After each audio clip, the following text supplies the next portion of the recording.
रहीम अस्सलाम वालेकुम, अस्सलाम सलारी और आप देख रहे हैं यूट्यूब चैनल। उम्मीद करता हूँ सब दोस्त बाप खैरियत से होंगे। आज अलीमा खान साहबा की जो खान साहब से मुलाकात है, तो मुलाकात से पहले अलीमा खान साहबा ने यानी कि मीडिया से बात की और यानी कि उन्होंने जो खान साहब से मुलाकात है उसके बाद जो खान साहब की जो गुज़श्ता जो बयान था, जो पैगाम था, वो यानी कि वो उसके बारे में बात की। और स्वाद में जो इंसिडेंट हुआ उस पर ऊपर यानी खुल के बात की। जो एक प्रोपेगेंडा चल रहा था मीडिया के ऊपर जी, अलीमा खान साहब के लिए एक हेलीकॉप्टर आ गया था उनकी, यानी कि खान साहब अलीमा खान साहब की जो बांजी थी, खान साहब की बांजी थी, उनके लिए हेलीकॉप्टर यानी कि लाया गया था, उनको रेस्क्यू किया गया था। उस पर उन्होंने बात की, यानी कि मुज़ाकरत के लिए के हवाले से जो एक चीज़ चल रही है कि हुकूमत ने 3 दफ़ा ऑफ़र की है जी PTI को कि ये आप मुज़ाकरत करें। और शहबाज शरीफ साहब ने, वज़ीर आज़म साहब ने बिरसगोर साहब से, जो पाकिस्तान तहरीक इंसाफ के चेयरमैन है बिरसगोर साहब, उनसे भी यानी कि मुसाफा भी किया, हाथ भी मिलाया और एक अच्छे खुशगवार मूड में उनकी यानी कि बातचीत भी हुई। तो यानी कि एक बयानिया बनाया जा रहा है, एक बयानिया चल रहा है मीडिया के ऊपर कि जी हुकूमत बातचीत करना चाहती है और PTI नहीं है।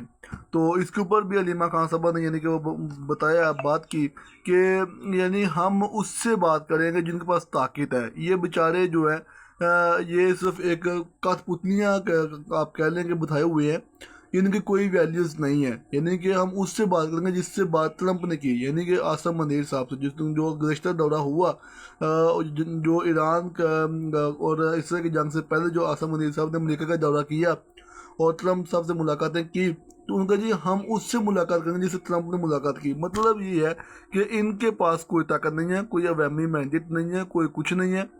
और इनको शर्म तक नहीं आती कि ये सूतर बूतर होकर बाहर निकलते हैं।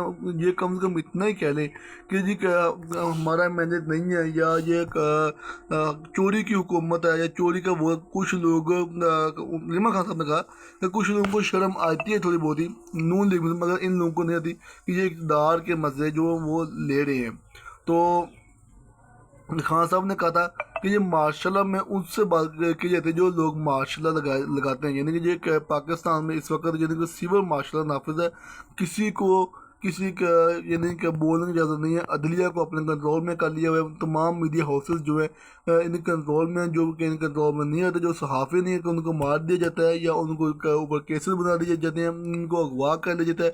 PTI के तमाम जो कारकुनान हैं, जो बोलते हैं या जो काम कर रहे हैं, उनको यानी कि जबरन उनकी गुमशुदियाँ की जा रही हैं, उनको जेलों में यानी कि रखा जा रहा है। खान साहब के हवाले में बात की कि जो उनको इस्लामाबाद मुंतकिल करने की बात करते हैं, उनको आइसोलेट किया जा रहा है पिछले 2 महीनों के दौरान। कहते हैं मेरी 2 बहनों के सिवा, और यानी कि एक मुलाकात या 2 मुलाकात मैंने की हैं अलीमा खान साहबा के बकौल के, यानी कि उसके सिवा उनको किसी से मुलाकात करने नहीं दी जा रही, यानी कि उनको आइसोलेट किया जा रहा है। उस स्वाद वाक़े में करते बहुत दुख हुआ, बहुत अफसोस हुआ, और पूरा दिन जो है वो बहुत तकलीफ़ में गुजारा कि हमारे पास अल्फाज नहीं है या हम बयान नहीं कर सकते हम कितने रंजीदा थे जब ये यानी कि खबर सुनी, या जब ये न्यूज़ ब्रेक हुई, सोशल मीडिया पर ये चीज़ें वायरल हुई कि इस स्वाद इंसिडेंट के बारे में, तो बहुत दुख हुआ। और उन्होंने कहा जी कि हमें पता है जो ये लोग ये चीज़ें कह रहे हैं। मरीम नवाज़ के वाले से भी उन्होंने बात की, जो उन्होंने असम्बली में खड़े होकर स्पीच की, उसके बारे में बात की। उनका जी जब ये यानी कि लीमा खान के लिए या उनकी बांजी के लिए हेलीकॉप्टर पहुंच गया था, तो उनका जी उस वक़्त जो सियाह थे वो 70 से 80 लोग फंसे हुए थे।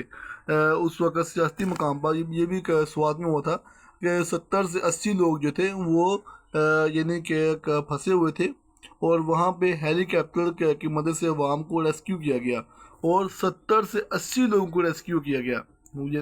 यानी कि उन्होंने वाज़ह किया कि जो हेलीकॉप्टर पर हमें पहुंचा था वो सिर्फ मेरे लिए नहीं या हमारे लिए नहीं, यानी कि लीमा खान के लिए नहीं, या खान साहब की जो बांजी थी, लीमा खान साहब की जो दूसरी बहन उनकी बेटी थी, उनके लिए नहीं, बल्कि आवाम के लिए हेलीकॉप्टर पहुंचाया गया। और यानी कि वहाँ पे अवाम को 60 से 70 या 80 लोगों को रेस्क्यू किया गया। और सबसे जो इम्पोर्टेंट चीज़ वो ये थी कि जो जिन लोगों को रेस्क्यू किया गया उनमें सबसे जो लास्ट नंबर था वो इनका था, यानी कि फर्स्ट नंबर नहीं था। इवन के खान साहब की बहन थी, बांजी थी, वज़ीर आज़म वक़्त के वज़ीर आज़म की बांजी थी, और वक़्त के वज़ीर आज़म की बहन थी। यानी कि उनको पहले रेस्क्यू किया जा सकता था, या रेस्क्यू करना चाहिए था। मगर सबसे लास्ट पे इनको रेस्क्यू किया गया, पहले इनको रेस्क्यू नहीं किया, पहले आम आवाम को रेस्क्यू किया गया। तो ये थे आज अलीमा खान साहब के हाल अहवाल। और उन्होंने बताया जी कि यानी कि हम जब भी मुलाकात के लिए आते हैं, गाड़ी पीछे रोक ली जाती है, ड्राइवर को गाड़ी से उतार दिया जाता है और हम तकरीबन 1 से 1.5 किलोमीटर जो है वो चल कर आते हैं, गर्मी में, धूप में, बारिश में, मौसम जैसा भी हो। यानी कि मौसम की सख्तियाँ, मौसम की जो गर्मी है, सर्दी है, वो हम बर्दाश्त कर रहे हैं। उनका जी खान साहब जो हैं वो अब इनसे अपने जो केपी के जो एमपीज़ हैं उनसे मिलना चाहते हैं, उनसे मुलाकात नहीं हो रही। अगर वो यानी कि मुलाकात के लिए आएँ या ना मुलाकात कराई जाए, वहाँ पे आकर बैठ जाएँ, तो इनका बहुत अच्छा इम्पैक्ट पड़ेगा, इनके ऊपर प्रेशर पड़ेगा।